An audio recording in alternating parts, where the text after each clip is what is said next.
In a small suburban town in the United States, a bright 12-year-old black boy named Malik Johnson faced the daily challenge of trying to thrive in a school where racial prejudice lingered just beneath the surface. Malik was intelligent, kind-hearted, and gifted in art, but his journey through school had been anything but easy. He had grown used to the subtle slights and microaggressions from classmates, but it was the actions of one teacher, Mrs. Whitaker, that truly tested his resilience. Mrs. Whitaker was an older teacher, known for her strict discipline and her rather unapproachable demeanor. She had a reputation for playing favorites, and Malik quickly realized that he wasn't one of them. In class, she often singled him out for minor infractions, while other students, particularly white students, were given more leeway. When Malik turned in his assignments late, due to helping his younger sister with homework or working on his art projects, Mrs. Whitaker would mock him in front of the class, dismissing his talents and labeling him as lazy. "You could do better if you applied yourself," she would say. Though Malik knew she didn't truly see his potential one day, things came to a head. Malik had spent hours working on a new art project that was meant to be a culmination of his semester's work. It was vibrant, full of life, and it showcased his ability to turn pain into beauty. He was excited to show it to his class, but when he presented it to Mrs. Whitaker, she sneered. "This is what you turn in after all this time?" She scoffed, shaking her head. "It's not good enough, Malik. I expected better." "You clearly aren't taking this seriously." Malik, hurt and humiliated, sat back down in his seat, trying to hold back tears. The other students, sensing the tension, stared awkwardly, but no one stood up for him. It was always like this. He felt invisible, except when he was the target. That afternoon, Malik's mother, Denise Johnson, received a call from the school.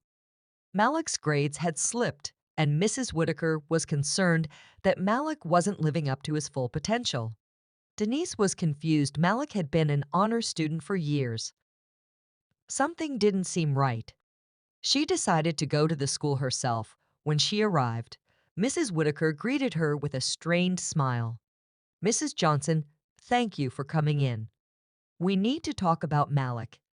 He's falling behind in class and seems distracted." Denise, a woman of poise and quiet strength, could tell there was more to it than that. "Is this about his behavior, or is there something else going on here?" she asked, her voice calm but firm. Mrs. Whitaker's smile faltered for a moment. "Well, Malik just doesn't seem to care about his work. He spends too much time on his artwork, and it's interfering with his schoolwork. I think he's wasting his potential. I don't know if he understands how important education is." Denise paused, letting the words sink in. She could see what was happening, but she chose to stay composed. "I understand. But Malik is a bright young boy, and I know he's been putting in the work.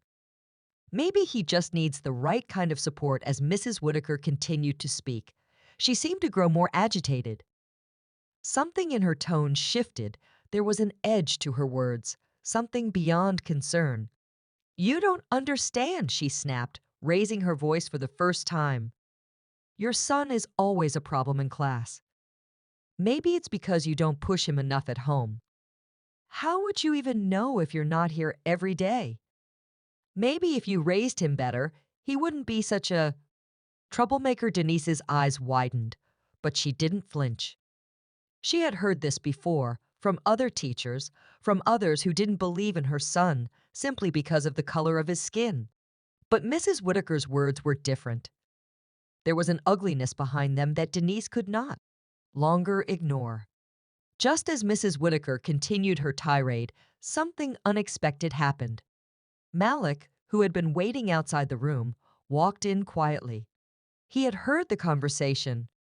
His heart raced, but he was determined not to back down.